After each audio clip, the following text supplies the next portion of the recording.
А он вам кем приходился? Знакомый. А вы его давно знали? Да.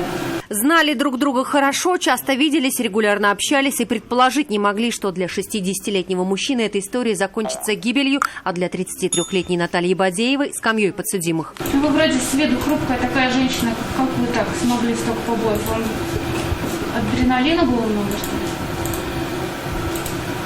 Однако, как она рассказала на допросе, мужчина сильно перебрал и стал к ней приставать. Ей же романтики не хотелось, и она стала отбиваться. Следователи считают, своего приятеля женщина била и руками, и ногами. Мужчина скончался на месте. Эксперты насчитали 12 телесных повреждений. А в каком состоянии там тело было?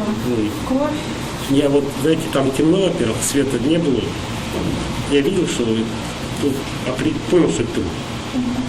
Полицейских вызвали, все. Именно соседи и вызвали полицейских. Подозреваемую задержали по горячим следам. Выяснилось, что в рукоприкладстве женщина замечена не впервые. Она уже получала срок за побои. Если суд признает Наталью Бадееву виновной в убийстве, ей будет грозить до 15 лет лишения свободы. Юлия Гоголева, Елена Соляхова, Константин Бушуев. Вызов 112.